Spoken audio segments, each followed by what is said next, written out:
Paggabi na po So, 5:51 and I'm so thankful at this anong oras na? 5:51. Kulit ko 5:51 nga.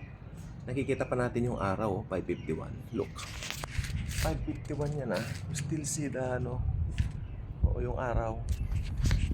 Dahil ay hudyat na po yan ng papalapit na summer. Donna Summer. Okay. Summer na Donna Summer. Favorite ng mother ko yun, si Donna Summer. No? Punong-puno ng diskuhan nun sa bahay. Pag pinatutog niya yung plaka ni Donna Summer. Na it happened to be kapatid natin sa Panginoon. No? Si Miss Donna Summer na namayapa nung 2012. Okay? Ba't ba tayo napunta roon? Okay.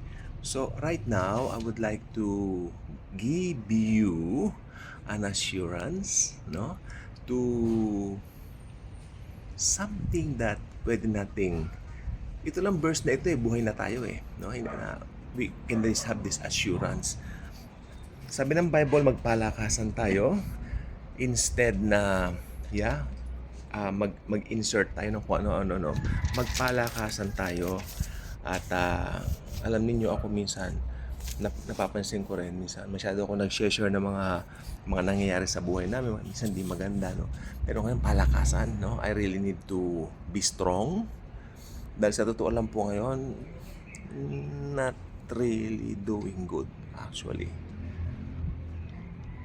I just want to share sa ngayon nakabinbin kami sa isang sitwasyon na ang tanging Panginoon lang ang bahala na. Oo. At ako, sandali lang po, I want to share something. Itong Bible pong ito, KJV po siya. Mahangin masyado KJV po siya. Ito po ay isa sa best Bible na nakita ko. 350 something pesos lang. With concordance. Holy Bible with concordance, KJV, King James Version. Gawa po yan ng Philippine Bible Society. You can check that out sa mga Pandayan bookstores, national bookstores, and anywhere where books are sold. Okay? So, check nyo po ito. Alam nyo, ang ganda ng mga, ang ganda ng papel, no? 300 something pesos, may concordance ka na. Ang saya ko, nakita ko to. Is this a joke? Sabi ko, ang ganda. Ang ganda. At KJV talaga siya. Ayan. Yung kanyang letters, ganyan po. Mahangin po mahangin. So, nililipad. Lagi kong hawak tablet. Ngayon, Bible talaga na lipa rin ng hangin ng pahina, pages. Okay, punta po tayo sa topic natin. Marami akong adlib kasi maikli lang naman po yung sasabihin ko po sa inyo Okay, turn your Bibles with me. Habang may habang nakasikat pang araw, turn your Bibles with me sa 2 Thessalonians chapter 5. Isang verse na lang, Verse 9. Verse 9. Okay? King James Version. 1 Thessalonians chapter 5 verse 9. For God hath not appointed us to wrath, but to obtain salvation by our Lord Jesus Christ. For God hath not appointed us to wrath, but to obtain salvation by our Lord Jesus Christ. Okay, Panginoong Jesus ang mapuri sa kanyang pagbasa, sa ating pagbasa ng kanyang mga banal na salita.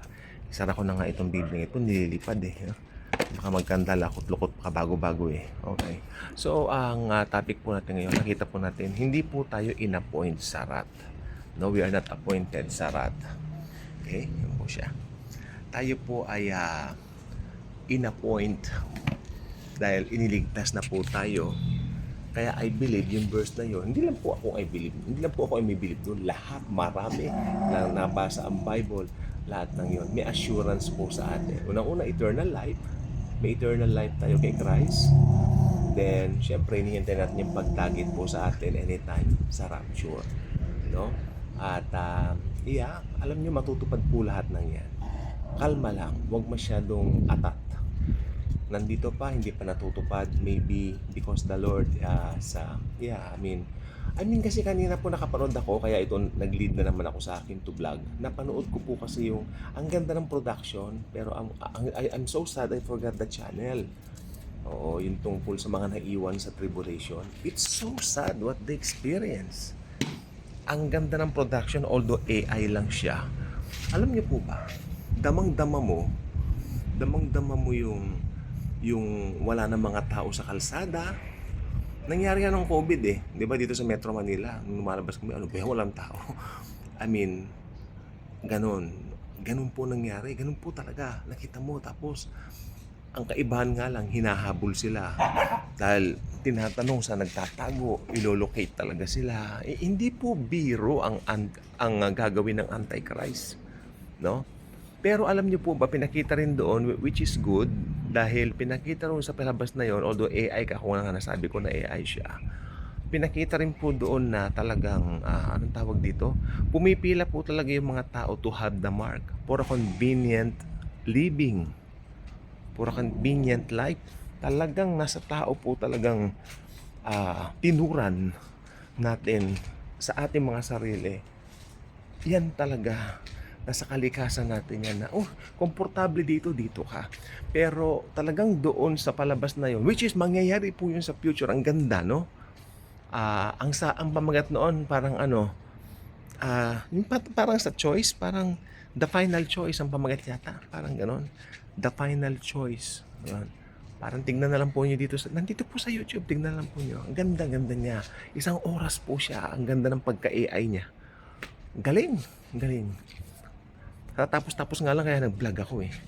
I mean, nangyari po na yung mga tao doon talagang pumila. Pero yung mga hindi po pumila, sila po yung mga taong ninanais talaga nilang gawin ang kalooban ng Lord.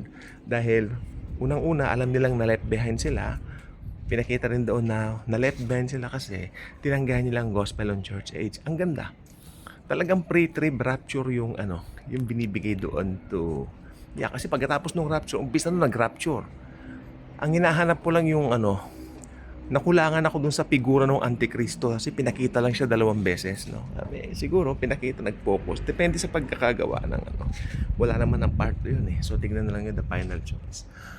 Ayun, so lahat po nang yan mangyayari. Akalain nyo, pinakita ron, wala nang mga tao sa mga tindahan, mga malls, wala mga tao. Iba nagtatago. Tapos yung iba mga opisina nag-ooperate kasi meron naman silang marka. May tatakpo sila.